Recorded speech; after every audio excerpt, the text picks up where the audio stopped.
자, 우리가 지난주에 수업을 한 게 33페이지까지 수업을 진행했습니다. 자, 오늘은 34페이지를 보겠습니다. 자, 절 바꿔서 그 행정환경 변화, 정부와 민간물의 기능체 배분 나왔는데, 자, 이건 이제 80년대 전후부터 등장한 그 세계화 추세에 따라서 등장하고 있는 국제적 환경의 형태를 명시해 놓고 있어요. 그래서 뭐 세계화 개방화가 이루어지고 있고, 국내적으로는 민주화하고 그러니까 이걸 이제 묶어서 세방화라고 얘기하는데,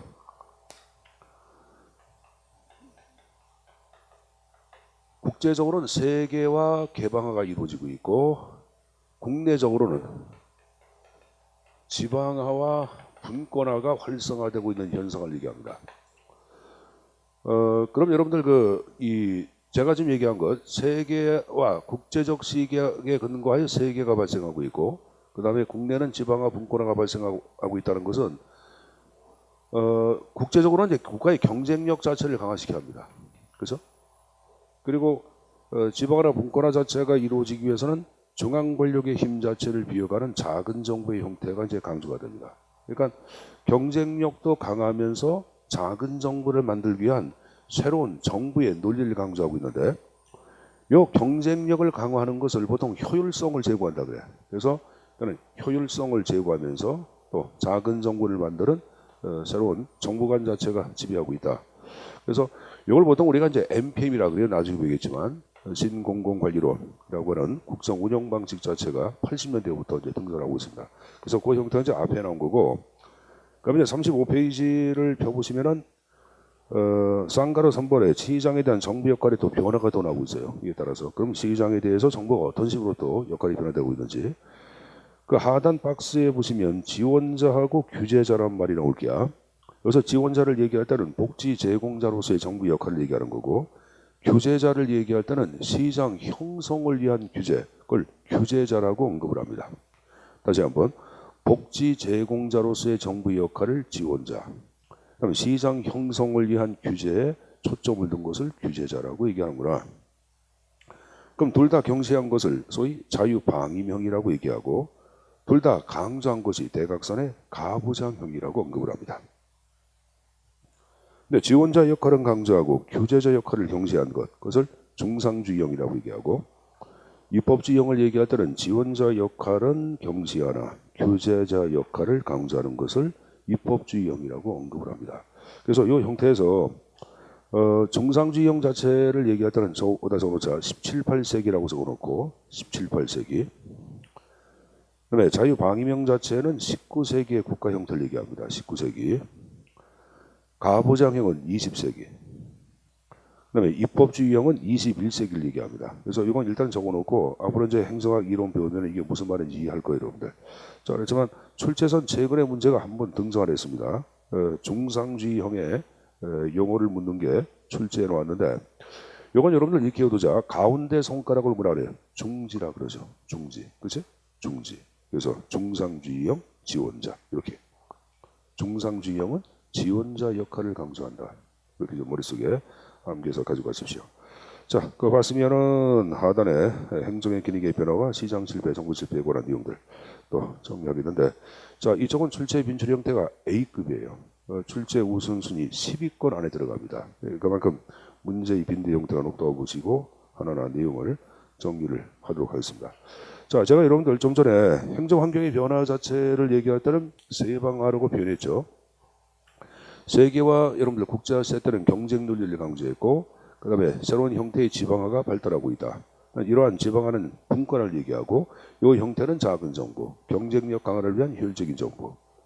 그래서 이러한 작고 효율적인 정부의 형태가 최근 들어서 강조하고 있는 새로운 정부관을 얘기하는데, 그러면 작은 정부를 강조한다는 것은 이전에 큰 정부가 있었고, 이 큰 정부의 문제점을 해결하기 위하여 작은 정부가 탄생한 거 아니야?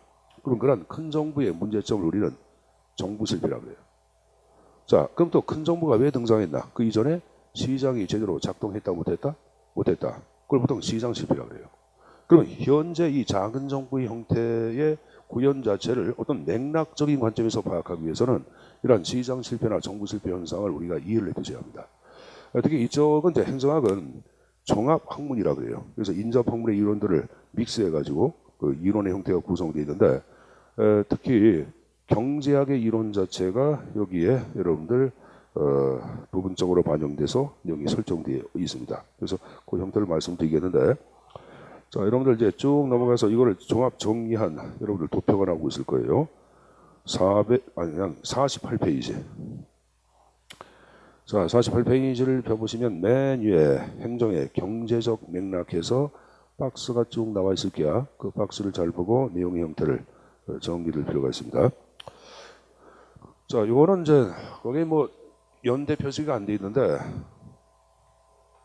그 30년대 그리고 이제 80년대 끌어서 봐야 되는데, 자, 이 30년대 공항 이전까지의 정부 형태를 얘기할 때는 우리가 작은 정부 형태가 지배됐죠. 그래서 소국 정부론 자체가 지배했다고 얘기했고, 요 30년대 공항 이후에는 빅 거벌먼트 거대 정부가 탄생합니다. 그래서 이때는 큰 정부가 지배했다.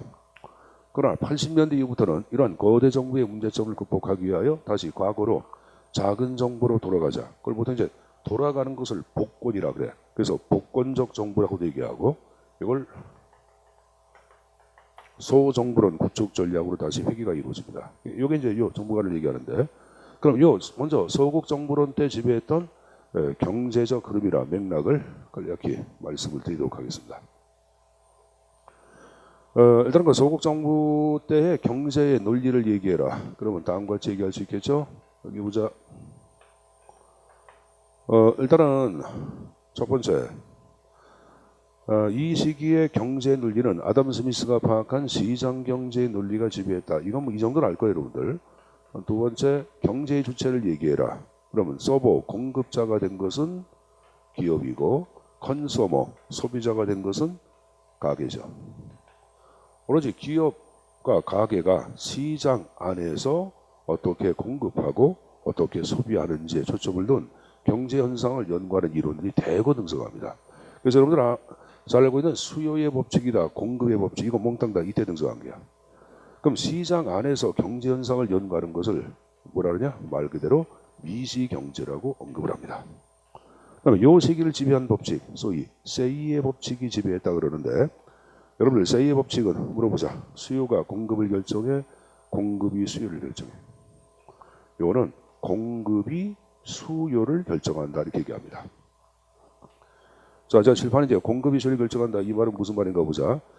우리가 이제 19세기 초 산업혁명 초창기까지만 하더라도 아직까지 공장의 형태는 공장제 간의 수공업입니다. 아직까지는. 그럼 손해에서 제품이 생산되니까 생산량이 많을까 적을까? 적겠죠. 적다 보니까 시장에 내놓으면 무조건 팔려 안 팔려? 팔리죠. 그래서 이것을 공급이 수요를 결정한다 이런 말을 써. 네, 근데 19세기 말 산업혁명 자체가 본격적으로 가동되고 20세기 초에 들어와서는 대량 생산 체제가 확립이 돼. 근데 이렇게 대량 생산 체제가 확립됐음에도 불구하고 아직까지 기업을 이끌어가는 기업가들 또 공장의 경영자들은 요 세이의 법칙이 절대 불변의 진리임을 의심치 않아. 무조건 만들어서 시장에다가 공급하면 무조건 팔린다고 생각했어요.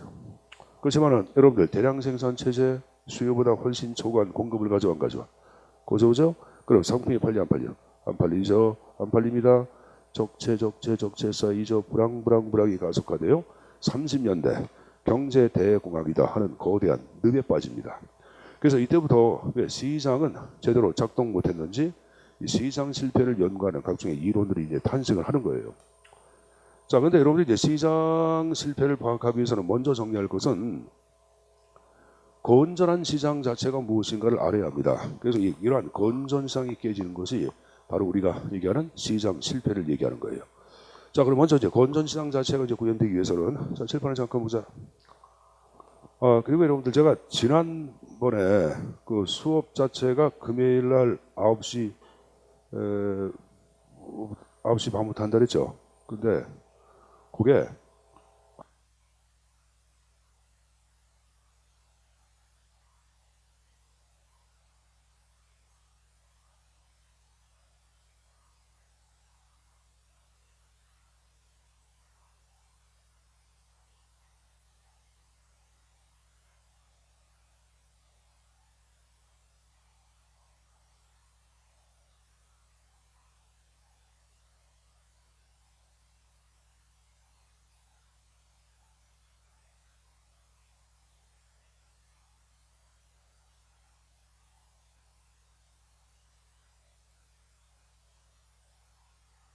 자, 수업 자체는 이번 주 일요일 날 오전 10시부터 수업합니다. 미안합니다. 아니 선생님이 수업을 못해요. 네, 못해요. 그 수업을 할 수가 없어요. 그러니까 그렇게 하시고 10시부터 미리 얘기해서요.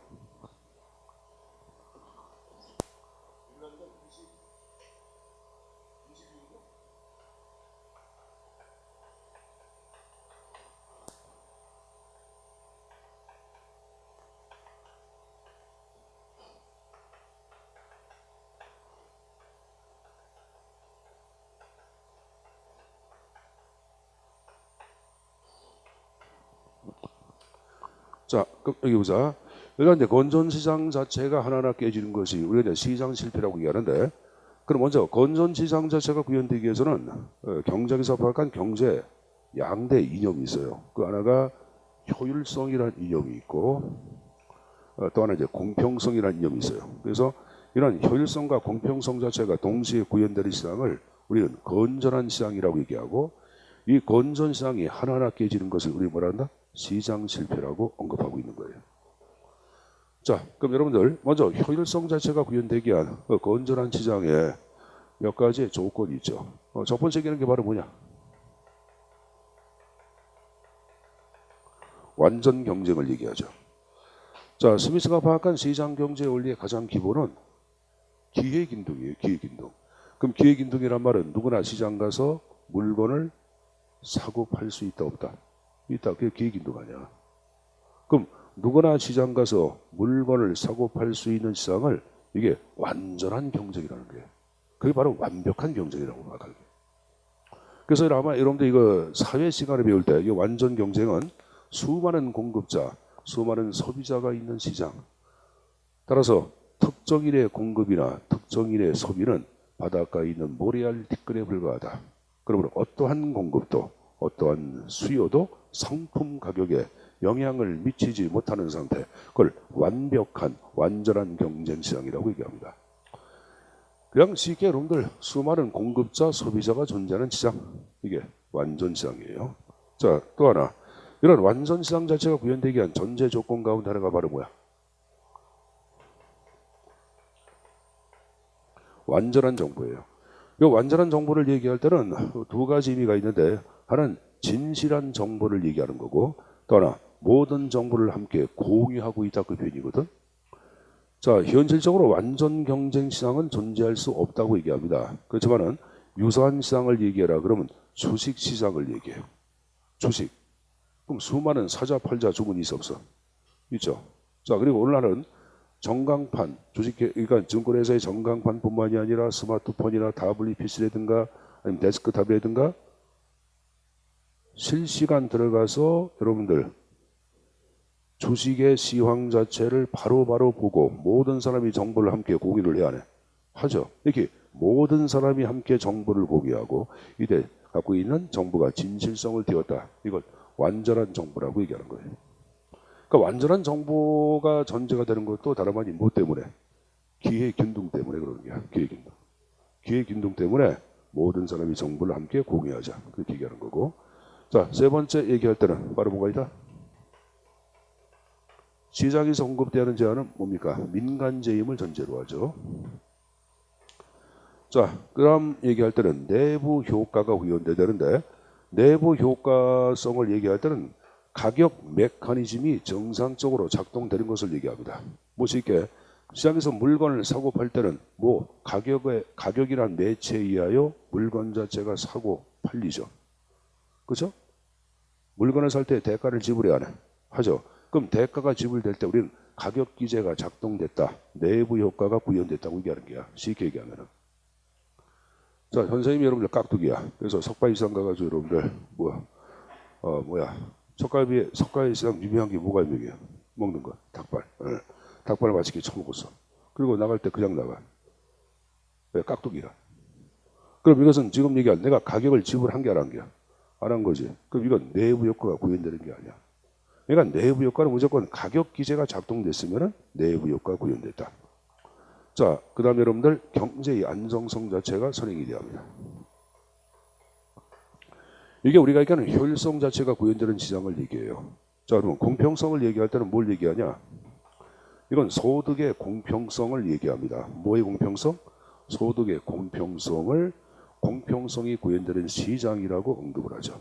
자, 그러면은 지금 건전시장 자체가 하나하나 깨지는 것을 우리는 뭐라 그런다? 시장 실패라고 얘기하는 게야. 그러니까 완전한 경쟁이 아닌 불완전 경쟁이 발생했다. 완전한 정보가 아닌 불완전 정보. 민간재가 아닌 공공재. 내부 효과가 아닌 외부 효과성. 경제의 안정성 자체가 깨집니다. 경제의 불안정성. 이를 대표하는 게 뭐가 있을까? 경기 침체. 실업자의 증가. 인플레가 발생했다. 이거 몽땅 다 경기의 불안정성 자체를 구차시킨 표현입니다. 이걸 다 묶어가지고 그냥 경제의 불안정성 상관없어요. 경기 침체, 실업의 증가, 인플레. 자, 마지막으로 소득의 공평성 자체가 깨져버리죠. 여러분, 자본주의 경제 체제의 가장 근본적인 한계란 문제점을 얘기할 때는 뭘 얘기해? 빈익빈, 부익부 현상. 그걸 얘기하는 거예요. 소득 배분의 불공정성을 얘기하죠. 이게 지금 얘기한 시장 실패를 표현하는 각종의 용어들을 쭉 정리한 거예요. 자, 근데 맨 앞에 여러분들 불완전 경쟁이란 말 나오죠. 이 불완전 경쟁 자체는 여러분들 이제 두 가지 형태가 있지. 하는데 독과점이 있고 또 하나 자연 독점이 있죠, 여러분들. 물론 이제 자연 독점도 넓은 의미의 독점이 들어가 있지만 보통 이제 경제학을 공부하시는 분들은 이 형태를 약 구분해서 보통 표현들을 많이 하는데, 자, 지난번에 잠깐 얘기했어요. 자연 독점의 근본적인 원인은 뭐라 그랬어요? 규모의 경제라고 얘기했지. 자, 제가 A 강의실이 있고 B 강의실이 있어요. A 강의실 학생이 100명이 앉아있어. B 강의실에 10명이 앉아있어. 어? 자, 그럼 여러분들 학원 입장에서 볼 때는 여러분들 A와 B 자체에 들어가는 고정 경비라는 게 있어요. 임대료라든가 인건비. 그죠? 그럼 임대료 인건비 자체가 각자 들어가는 고정 경비가 예를 들어서 10이라고 가정해보자. 이거 전체 수입은 100이라고 가정해보자. 전체 수입은 10이라고 가정해보자. 그러면 지금 얘기한 것은 A하고 B를 비교해 볼 때 고정 경비가 차지하는 비중은 A가 커, B가 커. 여긴 100분의 10이고 여긴 10분의 10 아니야. 그럼 당연히 여러분들 여기 보자. 규모가 거꾸로 그러면 규모가 커짐에 따라서 거꾸로 감에 따라 이렇게 커짐에 따라 고정 경비가 차지하는 비율은 점차 체감에 증가해. 체감합니다. 체감하다 보니까 당연히 경쟁력의 위를 점유를 해야 하는 거죠, 여러분들. 그럼 자연스러운 독점이 이루어지는 거예요, 여러분들. 그래서 자연 독점이 이루어지는 거예요. 그래서 이 규모의 경제는 이게 비용의 체감을 가져오고 자연 독점을 가져온다고 언급을 합니다. 그래서 이 규모의 경제, 비용 체감, 자연 독점 이거 모두 다 시장 실패의 원인에 들어가는 거예요. 근데 요거는 이제 7급에서 좀 몇 번씩 거론됐던 내용들인데 9급 문제도 이 문제 형태가 분명히 내려올 거예요. 그러니까 요것도 좀 숙지해서 가져가라고 말씀드린 겁니다. 알았습니까?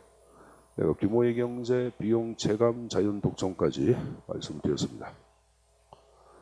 자, 그럼 이제 불완전 정보 나온 거 보겠는데, 자, 불완전 정보를 얘기할 때는 이거 지울게요.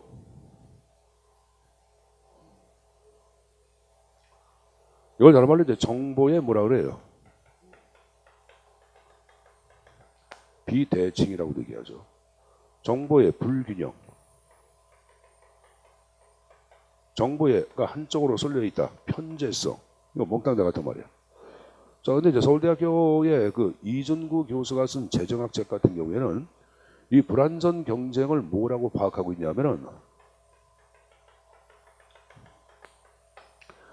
중고차 시장이다라고 파악하고 있어요. 자, 우리가 중고차 매매센터에 가면은 이 중고차 가운데 이런 경우가 있을 게야. 겉만 번지르르 하고 엔진 망가진 중고차가 있을까 없을까?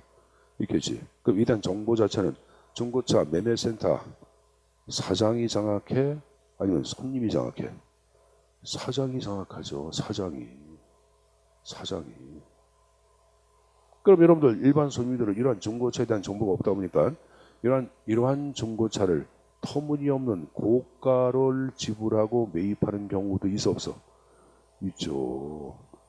그럼 이때 시장은 사기와 기만이 횡행한 시장이지. 그럼 시장이 잘한 게야, 잘못한 게야?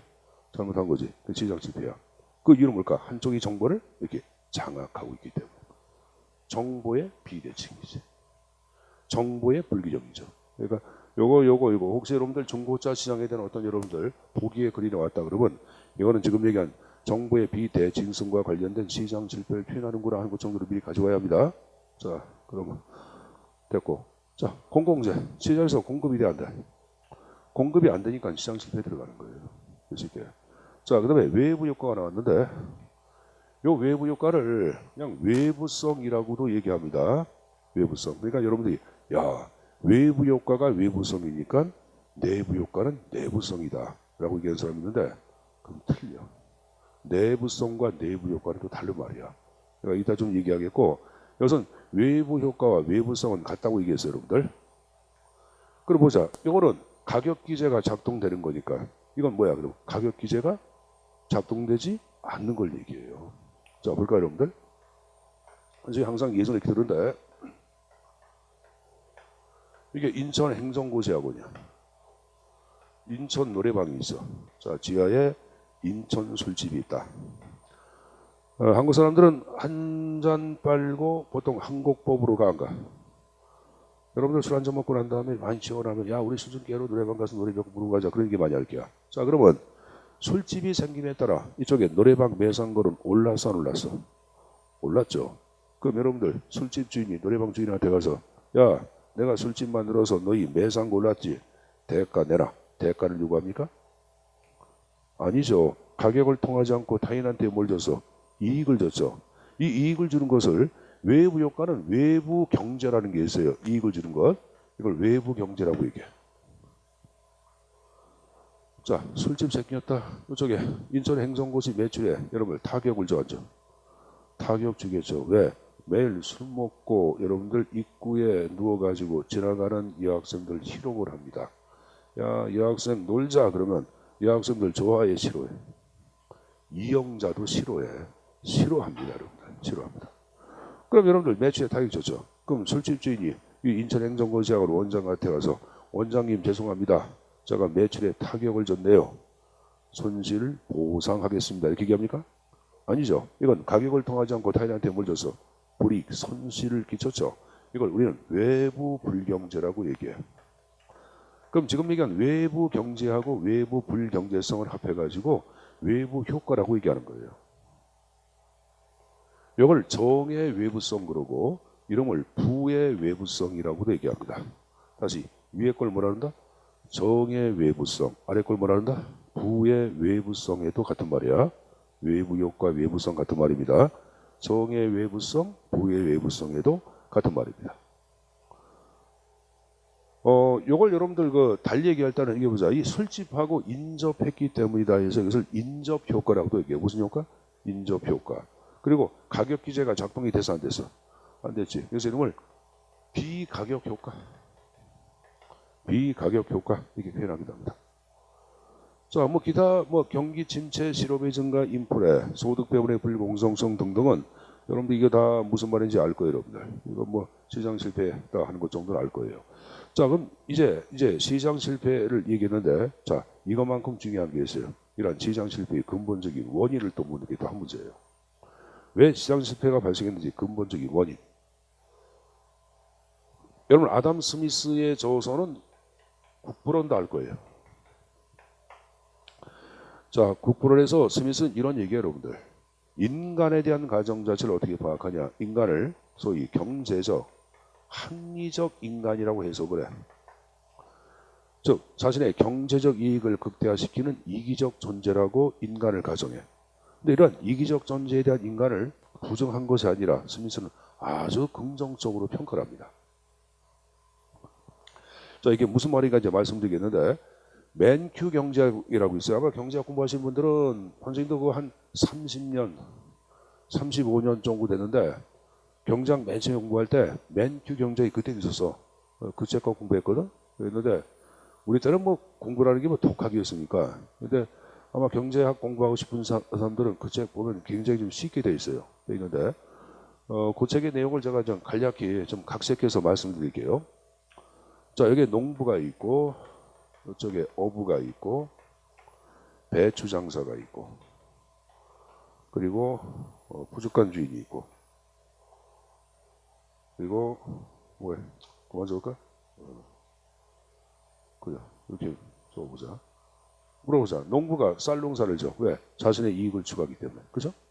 어부가 여러분들 생선을 잡아. 왜? 자신의 이익을 추구하기 때문에. 배상사가 배추 팔아. 자신의 이익을 추구하기 때문에. 부족한 주인이 여러분들 육고기 팔아. 자신의 이익을 추구하기 때문에. 다 자신의 이익을 추구하는 뭐야? 이기야 이타야. 이익이. 그러면 각자 자신의 이익을 추구하는 이것 덕분에 오늘 많은 사람들은 아침 식탁에서 쌀밥 먹었어 안 먹었어? 먹었죠? 배추김치 먹었죠? 생선도 거먹은 사람 있을 게야? 아침에 새기린 사람 소고기국도 먹어 안 먹어? 먹죠. 그럼 각자 이익을 추구한다. 그 덕분에 모든 사람들은 아침에 함께 맛있는 식사를 해야 하죠. 그래서 이 개인의 이익의 추구는 궁극적으로 사회 후색의 극대화를 가져온다고 파악한 게 스미스고, 이걸 일명 우리는 예정조화설이라고 해요. 스미스의 경제학에서는 적을 필요 없습니다. 우리 경제 문제 뭐 이런 건 안 나오니까. 근데 스미스가 파악한 이러한 예정조화설 자체를 1962년도 할덴과 바단이라는 사람은 사이언스라는 학술지에서 아주 신랄하게 비판합니다. 자, 스미스 이 할아버지 당신이 얘기한 거 잘못해서 얘기합니다. 그리고 이 잘못했다 이걸 표현하기 위해서 이들이 얘기한 게 이제 공유주의 비극이라고 하는 새로운 경제학적 용어를 이제 등장을 시켜. 공유주의 비극. 자, 우리 지난번에 이제 공유제 배웠어 안 배웠어? 배웠죠. 그 공유제 가운데 목초지가 바로 공유지야. 그래서 어떤 책은 이것을 목초지의 비극이라고 정리한 책도 있어요. 상관없어요, 여러분. 자, 무슨 말인가 보자. 자, 여기 이제 목초지가 있는데 이게 공유제야.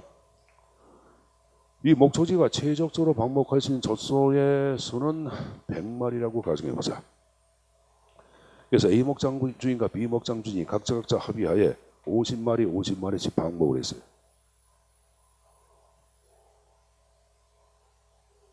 근데 한 달 뒤에 A 목장 주인이 은근히 욕심나는 거야. 그래서 야, 우리 목장의 우유의 생산량을 증가시켜야지. 그래서 어떻게 했냐? B 목장 주인 몰래 시장 가서 10마리 젖소를 사다가 더 풀어놨어. 그럼 다시 한 달 지났어. 그럼 A의 목장의 우유의 생산량은 증가했겠죠. 여기는 감소했겠죠. 그래서 B 목장 주인이 이상하다 해가지고 하루는 여러분들 목초지에 나가서 심심풀이로 젖소를 한번 치워봤어. 그러니까 이쪽이 10마리가 더 많네? 그럼 이 친구 뚜껑 열리 안 열려? 열리죠. 바로 시장 가서 30마리 사다가 풀어 안 풀어? 풀죠. 예, 다음날 40마리, 50마리, 60마리, 70마리. 그럼 과중한 방목은 급기야 목초지를 황폐화시켜 안 시키죠. 그럼 너와 나의 지나친 여러분들 이익의 추구는 궁극적으로 너와 나의 파멸로 귀결된다. 이게 바로 공의주의 비극이에요. 그러니까 개개인의 이 추구는 사회 전체의 후생의 극대화가 아니라 오히려 지금 얘기하처럼 파멸을 가져온다고 보는 거예요. 그리고 이런 공의주의 비극 자체에 근거하여 우리는 시장 실패의 근본적인 원인을 얘기합니다. 자, 볼까요, 여러분들? 불안정 경쟁, 소수와 독점, 과소매. 왜? 자신의 이익만을 추구하니까. 불안전 정보, 자신의 이익만을 추구하니까. 공공재, 여러분들 공급자가 시장에서 공급 안 해. 왜? 공공재를 우리가 앞에서 무임승차 배워서 안 배웠어? 배웠잖아. 공짜로 공급해야 돼. 안 합니다. 가격을 통하지 않고 타인한테 불이익을 줘. 왜? 자신의 이익만을 추구하기 때문에. 경기 침체, 실업의 증가. 자, 가진 자가 여러분들 없는 사람한테 좀 돈 주고 고용하면 돼, 안 돼? 하는데 해, 안 해? 안 합니다. 자신의 이익만 추구하기 때문에. 가진 자가 없는 자 돈 좀 나눠주면 좋은데 해, 안 해? 안 하죠. 자신의 이익만을 추구하기 때문에. 그럼 이러한 시장 실패의 근본적인 원인은 다름 아닌 뭐다? 개인의 지나친 이기성의 추구. 이와 관련된 경제학적 용어 뭐가 있다? 공의주의 비극이 있습니다. 근데 공의주의 비극만 존재하는 게 아니에요. 이와 거의 같은 게 제일의 딜레마 이론이다. 아니면 구명보트의 윤리적인 배반이라는 게 있는데, 자, 교재 보세요. 앞쪽으로. 자, 36페이지 펴보세요. 자, 36페이지를 펴보시면은 36페이지 시장 실패해서 여러분들 쭉 내려가서 중간에 제1의 딜레마 이론 공의제 비국 구명보 뒤를지긴 배반이란 말이 나왔죠? 거기 여러분들 파란색으로 적혀 있잖아. 중간에 36페이지 중간에. 그러니까 제1의 딜레마하고 공영포트 이루어지긴 배반하고 공지의 비은 다 같은 말이에요, 여러분들. 같은 내용을 갖고 있는 거예요, 있는 거고. 그 다음에 이제 그 위에 보시면은 위에 다섯 번째 줄 위에 보자. 중간에 이러한 시장 실패는 찾았습니까? 사회적 유의성은 고려하지 않고, 사회적 유의성은 사회 이익 그런 걸 얘기하는 거야. 고려하지 않고 개인의 사적 이익만을 추구하는 동그라미. 뭐로부터 출발? 이기주의. 됐습니까? 그래서 그 형태까지 내용 숙제에서 가져가실 필요가 있습니다. 자, 그럼 제가 시장 실패에 관한 기본적인 틀을 얘기했는데, 자, 이제 또 하나 정리할게. 이런 시장 실패에 대한 정부의 개입 방식이 있어요. 여러분들 48페이지. 자, 48페이지를 펴보시면, 자, 아까 봤던데, 첨삭지도 행정의 경제적 맥락. 자, 먼저 여러분들, 불안전 경쟁이 발생했다. 그러면 정부가 어떡합니까? 규제해야 하네. 정부가 규제하는 것을 공적 규제라고 얘기하는 거예요. 자, 자연 독점 당연히 정부가 규제할까 안 할까? 하겠죠, 여러분들. 아니면 정부가 대신 공급을 해야 하네. 선생님 보세요. 선생님 보세요. 우리 앞에서 지난주에 배울 때 재화의 유형 변고 기억나지? 물어보자. 배제성과 비경합성. 뭐? 배제성과 비경합성. 그렇죠. 요금제 잘했어요. 요금제. 자, 여러분 전기가스, 상하수도 다 통신 요금제라고 얘기해서 했어요. 됐죠? 그럼 요금제는 자연 독점이 성격이 강하다. OX. 지난주에 배웠잖아. 자연 독점이 성격이 강하기 때문에 정부가 직접 아니면은 공기업에 의하여 공급했다 안 했다? 했다. 그럼 지금 얘기한 여러분들 바로 뭐야? 자연 독점이 성격이 강하니까 정부가 직접 공급했다. 연관되는 게 다. 알았어요? 자연 독점적인 성격이 강한 제한은 정부가 규제하거나 아니면 대신 공급했다. 자, 공공재는 시장에서 공급이 돼야 안 돼요. 안 되니까 정부가 대신 공급했다. 공적 공급. 외부 효과는 좀 이따가 말씀드리겠고. 자, 불안전 정보를 얘기할 때 어떡합니까? 아까 여러분들 뭡니까? 그 중고차 시장에 있는 여러분들 사장 이 사기쳤어. 그러면 정부가 규제해야 하네. 공적 규제. 아니면 여러분들 사전에 정보를 공개하도록 이렇게 유인도해야 하네. 하죠. 이게 정보 공개 유도란 말을 쓰고 있는 거예요. 자, 소득의 불균형 문제를 해결하기 위해서 여러분들 각종 사회 보장 정책을 토대로 정부가 개입을 한다. 사회 보장 정책은 여러분들 뭐가 있어요? 사회 보험도 있고 공적 부조, 공공 부조가 있어 없어? 있죠. 이걸 토대로 정부가 개입하고 불안정 경쟁은 정부의 재정 조작, 재정 정책이란 말을 쓰는데, 자, 물어보자. 경기가 침체가 돼 있어. 그럼 정부는 팽창 정책을 펴, 긴축을 펴. 팽창. 자, 정부 자체 경기가 굉장히 과열됐어. 그럼 정부는 팽창이야, 거꾸로 긴축이야. 긴축. 이런 걸 보통 재정 조작이라고 얘기해요. 재정 조작. 그걸 토대로 정부가 개입을 합니다. 자, 근데 이번에 이제 외부 효과에 대한 정부의 개입 방식을 좀 보겠는데, 교재 앞쪽으로 좀 넘겨보자. 어디를 보시냐 하면은 페이지 38. 자, 38페이지를 펴보시면은 그 상단에 정부 규제의 종류 해가지고 여러분들 직접 규제, 간접 규제란 말이 나와. 우리가 보통 정부 규제할 때는 보통 직접 규제를 얘기하는 거예요. 규제를 얘기하는 거고. 외부 효과, 외부 경제와 외부 불경제 두 가지 형태가 존재하는데, 자, 현재 보자. 가격을 통하지 않고 타인한테 이익을 주는 것을 외부 경제라 그래, 외부 불경제라 그래. 외부 경제, 외부 불경제. 가격을 통하지 않고 타인한테 이익을 주는 것. 외부 경제, 외부 경제. 내일 모레 시험 보니까 내일 시험 보는구나. 내일 시험 보시는 분들. 한 사람? 이렇게 없어요? 두 사람, 세 사람. 내일 시험 보는 사람 잘 보라 그러자. 잘 봐가지고 합격하면 일 경쟁자가 더 없어지잖아. 그러니까 내일 합격해서 나가면 좋죠, 여러분들. 나가면 좋은데, 어쨌든 간에 여러분들 공무원 시험 개편안이 25일 발표가 돼. 근데 2021년부터 제도가 상당히 많이 바뀌는 것 같아. 많이 바뀌어. 네? 그 전에. 당연히 돼야지, 20년인데. 20년 몇 년 남았어 벌써. 4년 뒤인데 뭐 4년까지 공부할 거야. 이게 내년도나 후년도에 딱 해서 나가버려야지. 그리고 내년도하고 후년도 인원수 많이 뽑아봐. 엄청 많이 뽑으니까 그때 기회 받고 나가야 돼, 여러분들. 기회 받고. 그러니까 뭐 제도 개편은 여러분들하고 관계가 없는 거예요. 없는 거니까 뭐 25일 날 뭐 개편을 어떻게 해야겠다고 그게 중요한 게 아니라 여러분들은 열심히 해서 합격해서 나가면 되지 뭐. 문재인 정부 문재인 대통령이 엊그저께 이제 그 청년 실업 문제 해결을 위해서 이제 국민 다 말하고 할 수 없겠지만은 그 뭐 얘기한 거 보니까 그대로 얘기한 거예요, 여러분들. 그 소방하고 여러분들 어디 분야, 경찰 분야에서 인력 대거 확충한다는 거, 뭐 계속 얘기했던 거 아니야? 그리고 생활안전 분야, 생활안전 분야가 바로 일반 행정 파트를 얘기하는 거야. 일반 행정, 노동 분야 다 그런 게 생활안전 분야에 들어가는 거예요.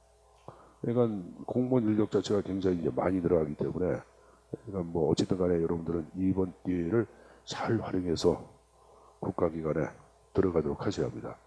기회가 올 때 가져가야지. 그건 또 항상 기회가 있는 건 아니야. 옛날에 인천은 3년 동안 지방직 공무원 시험을 한 명도 안 본 적이 있어. 3년 동안. 3년 동안. 그러니까 3년 동안 보니까 여러분들 학생들이 없어지잖아. 그럼 학원이 망해 안 망해? 그래서 학원이 망하는 거예요, 여러분들. 학원 망한 게 중요한 게 아니라 학생들이 불쌍하지. 학원 망하면 여러분들 그 원장만 망하면 그만하냐. 원장이 망하는 거를 선생님들 좋아할까 싫어할까? 알아서 판단해. 근데 시장 인간은 이타의 이기야. 이기. 자, 여기 보자, 여러분들. 여기 보자. 여러분들 학원이 망하면 선생들 일자리가 없어지겠지. 누가 학원 망한 걸 좋아할까? 근데 가장 큰 피해를 보는 것은 그래 수험생들이에요, 여러분들. 그러니까 뭐 그럴 때가 있었거든요. 그러니까 보니까 공무원 시험 준비를 뭐 1년, 2년, 3년 하다가 애들이 이제 완전히 팽해가지고 이제 준비 안 하고 뭐 진짜 이상하게 막 애들이 삶을 살아가고 막 그랬었거든. 근데 지금 그게 아니잖아. 우리 많이 뽑으니까 이번에 꼭 합격해서 나가야죠. 꼭 나가야 합니다. 내년도, 후년도까지. 내년도에 다 나가고 후년도에는 또 다른 사람도 나가게끔 해주고 이렇게 좀 양보하고 그러면 되잖아요. 기분 좋지? 합격할 생각하니까 기분 좋잖아. 기분 안 좋아? 우리 분이? 얼굴이 보니까 기분 안 좋은 것 같아. 자, 여러분들 그 직접 기재는 이제 공적 기재를 얘기하는 거고, 자 간접 기재를 얘기할 땐 시장 위인적 기재를 얘기하는데, 자 외부 경제를 얘기할 때는 여기 보자. 가격을 통하지 않고 남이 잘 되는 거 아니야? 그럼 인간들은 이런 걸 좋아해, 싫어해? 이기니까. 싫어하겠지. 시장에는 이건 이익이야. 사촌이 땅을 사면 배가 아파. 배가 아프지. 여기 보세요. 아파트가 있어요. 학교가 있어요. 근데 여기 담이 있어. 근데 여기다가 여러분들 이렇게 이제 문이 있어서, 그러면 워낙은 요 아파트 여기 사는 애들은 요쪽을 거쳐서 이렇게 가면 돼. 문이 있음으로써 이들은 여기 학교까지 가는데 걸린 시간이 이렇게 가려면 한 40분 걸리는데 10분이면 가. 문이 있음으로써. 그럼 문을 만들었다 그러면 여러분들 이건 외부 경제야, 외부 불경제야? 외부 경제. 근데 이 문을 만들어 놓다 보니까 뭐가 발생하냐? 얘들이 왔다 가다 휴지버리고 막 그러니까 얘를 좋아해, 싫어해? 싫어하니까 어떡하니까 문을 폐쇄시켜버려. 그러면 여기 보자. 남이 잘 되는 거 좋아하는 게 싫어하는 게야? 싫어하는 거지. 시장에 있는 인간은 남이 잘 되는 걸 싫어합니다. 이기가 되기 때문에. 그래서 이 외부 경제라는 것은 아까 얘기한 것, 이건 공급이 어떻게 자꾸만 감소가 돼. 그래서 과송급이라는 말을 쓰는 거야. 외부 불경제는 가격을 통하지 않고 타인한테 불이익을 주는 걸 얘기해. 가다가 휴지버리는 거, 쓰레기 무단 투기하는 거, 가격을 통하지 않고 타인한테 불이익을 준 게 안 준 게야. 준 거죠. 그런 거 여러분들 숨어서 아니면 슬그머니 해, 안 해? 아니 여러분 꼭 봐봐. 꼭 여러분 전봇대 밑에 보면 자고 나면 꼭 있잖아. 전봇대 밑에 보면은 자고 나면은 꼭 이상한 거 투기, 쓰레기 봉투 가 있고 막 그러잖아, 여러분들. 여러분 동네는 안 그래요? 훌륭한 분들이래. 자, 우리 동네는 그런 분들이 계신데. 자, 여러분, 지금 안 그렇다. 여기 보자. 여러분들, 여기 보자. 전봇대 밑에다가 여러분들 슬그머니 갖다 버려. 이건 여러분들 가격을 통하지 않고 비용 자체를 사회에 전가한 게 안 한 게야. 이걸 외부 불경제라는 거든. 이건 뭐예요? 많이 하려고 한다고. 과다 공급이에요. 그럼 과소 공급이나 과다 공급, 그러니까 당연히 시장 실패에 들어가. 들어가는 거죠. 자, 그럼 먼저 여러분들 요 과소근거 가져온 외부 경제는 어떡하냐? 직접 규제는 이제 명령 지시 규제야. 각종 법규에 근거하여 여러분들 규제하는 걸 얘기합니다. 행정처분, 행정명령, 각종 법규에 근거하여 행정 기준을 설정하는 걸 얘기합니다. 그래서 외부 경제는 공급을 강제하고 외부 불경제는 공급을 금지하는 걸 얘기합니다. 간접 규제는 시장 유인적 규제인데 이 시장 유인적 규제는 뭐냐면은 자 38페이지 날개에 보세요. 날개 시장 유인. 자 개념 보자. 개인이나 기업에게 의무를 부과합니다. 근데 그것을 달성하는 구체적 방법은 이들의 자율적인 판단에 맡기는 걸 이게 하는 거예요. 그러니까 의무를 부과하되 의무를 이행하든 이행하지 않는 것은 스스로 판단에 맡기는 걸 얘기합니다.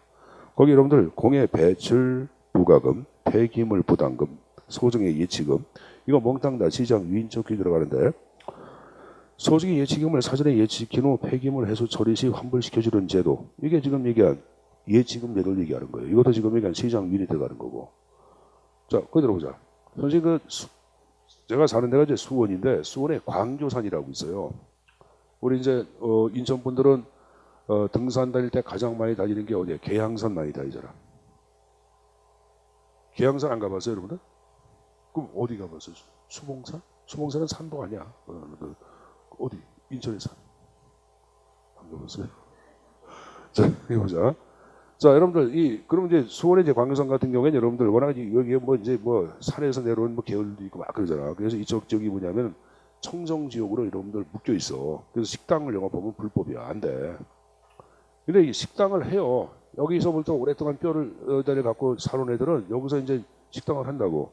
그 선생님 여러분들 그 뭐 중학교 동창놈들 몇 년 식당을 해요. 뭐 100원 식당이다 무슨 식당을 하거든. 근데 얘네들 같은 경우에는 1년에 한 번씩 원래 환경 부담금이라는 게 있어. 그걸 내야 돼. 널 영업하면 이렇게 얘기한다고. 근데 이게 전체 금액은 정확히 기억 안 나는데 자 1년에 3천만 원 정도 될 거야. 더 되는지도 모르겠어. 3천만 원 정도 될 것 같은데 근데 3천만 원 자체가 부담스러우면은 식당 영업을 할까 하지 않을까? 안 하겠지만 내가 1년에 버는 게 5억을 벌어. 열 매출액이 5억이 넘어. 1년에. 5억이 넘는데도 여러분들. 그 5억을 버니까 3천만 원 정도면 우수 안 해줘. 아이 3천만 원 뭐 내고 난 계속해야지. 그럼 이것은 여러분 의무를 부과한 것을 시장 주체 자율적인 판단 갖고 결정을 하는 게 하는 거지. 그래서 이것도 시장 위에 들어가는 거예요. 됐죠? 거기 여러분들 다시 위에 봐봐. 부담금, 부가금, 예치금, 행정지도도 시장 유인적 규제 들어갑니다. 자, 행정지도 나온 것 좀 볼까? 다시 날개 38의 행정지도. 저 행정기관이 사무법안에서 일정한 행정 목적을 실행하기 위하여 특정인에게 그 다음 일정한 행위를 하거나 하지 않도록 다시 밑줄 지도, 권고, 조언, 충고하는 행정작용을 행정지도라고 얘기하는 거예요. 뭔지 알겠죠 여러분들? 여러분 여기 보자. 우리가 경찰청에서 무슨 단속하기 전에 계도기간 설정하는 경우도 있었어. 계도기간 설정하고 여러분들 조언도 하고 이거 이렇게 하시면 안 됩니다. 앞으로 뭐 2달 뒤부터는 집중 단속 들어갑니다. 사전에 이런 거 활동해야 해. 하죠. 그것도 지금 얘기하는 행정지도에 들어가는 거예요. 그리고 거기 보시면 여러분들 또 뭐가 나와? 모범 식당의 지정, 승용차 율제 참여권자 이거 몽땅 다 행정지도에 들어가는 거예요. 이거 몽땅 다 지금 얘기한 식으로 어떻게 하는 거야? 시장이 자율적인 판단 갖고 하는 거 아니야. 내가 여러분들 모범 식당 지정받고 싶다 그러면 그 정하고 있는 어떤 여러분들 룰에 따라서 하면 되겠지만 이거 정해서 뭐해? 그냥 난 식당 영업하면서 그냥 밥이나 팔던데 하는 사람도 안 하면 되겠고. 그러니까 이거 몽땅 다 시장 유인적 규제에 들어간다고 보시면 됩니다. 됐죠? 자 다시 올라가서 보자 여러분들. 조세 지출 나왔는데 자 우리 공부하신 분들은 다 아실 거예요. 여기 보자.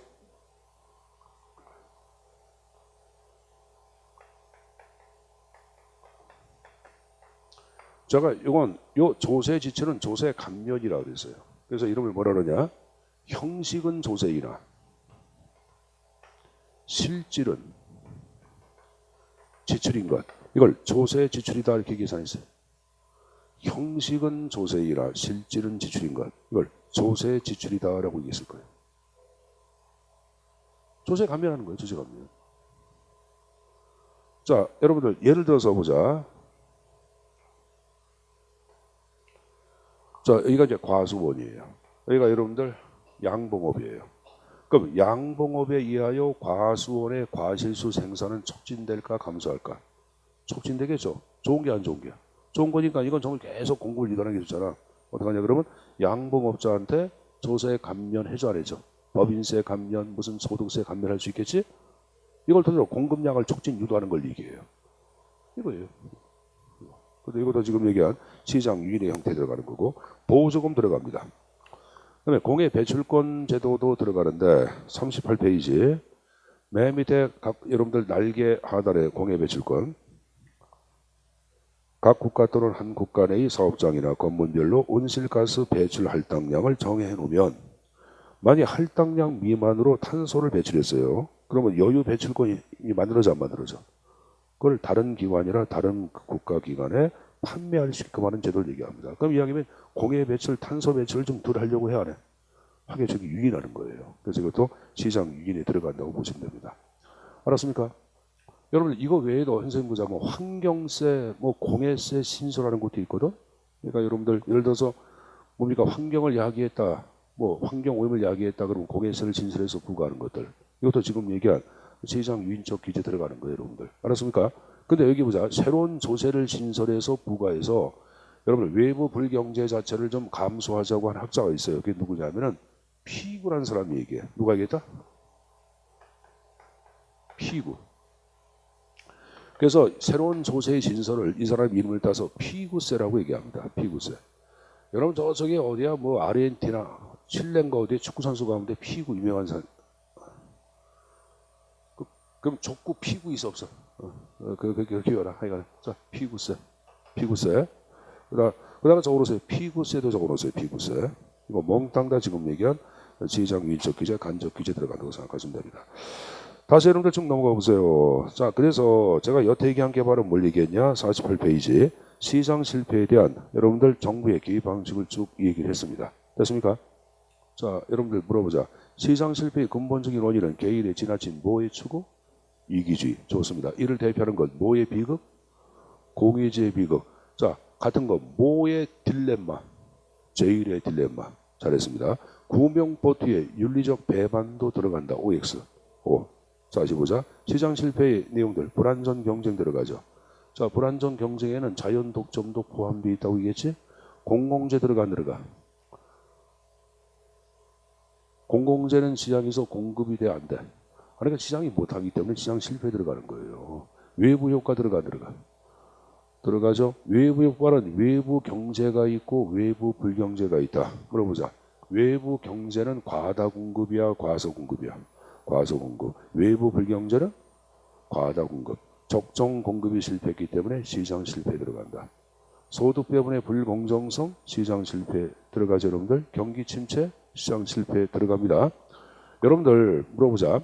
불안전 경쟁이 발생했다 그러면 정부의 개입 방식은 공적 규제 방식이다. OX. 그냥 상식적으로 독점 과정 정부가 규제하잖아. 자, 자연 독점에 대한 정부의 규제 방식은 자, 규제 봐봐. 보지 말고 조금만 생각해봐. 정부 규제 또는 공적 공급 방식이다. OX. 오. 공공재는 시장에서 공급이 안 되니까 누가 공급해야 돼? 정부. 그래서 공적 공급 방식 갖고 정부가 개입하는 거예요. 여러분 경기 침체 인플레가 발생했다? 그러면 정부에서 팽창 재정 정책이나 긴축 재정 정책을 펴서 개입하죠. 재정 조장 얘기했어요. 그렇죠? 자, 여기 보세요. 여러분. 하나 더. 외부 효과 물어볼게요. 자, 외부 효과에 대한 정부의 개입은 직접 규제 방식이 있고 간접 규제가 있다. 그 간접 규제를 시장 유인적 규제라고 얘기해서 했어요. 했습니다. 자, 특히 이제 시장 유인적 규제는 다양한 형태가 존재한다고 말씀드렸습니다. 자, 물어보자. 공해 배출권 들어가. 행정 지도 들어가. 조세 지출 들어가. 들어갑니다. 부담금, 분담금 부가 들어가는 거예요. 들어가는 거예요, 여러분들. 예치금 제도 들어가는 거예요. 피구세 들어가는 거예요, 여러분들. 그러니까 이건 여러분들 얘기해보자. 행정학을 막 외우려고 그러지 마시고 선생님이 공부할 때는 어떻게 스킵을 자꾸만 여러분들 하다 보면은 자연스럽게 머릿속에 이제 각인이 되는 거야. 이걸 어떻게 다 외워? 각인시키는 방법 갖고 공부하시면 됩니다. 자, 그래서 시장 실패에 대한 이에 대한 정부의 개입 방식 얘기했으니까 좀 쉬었다가 또 수업을 진행하겠습니다. 좀 쉬었다 하자.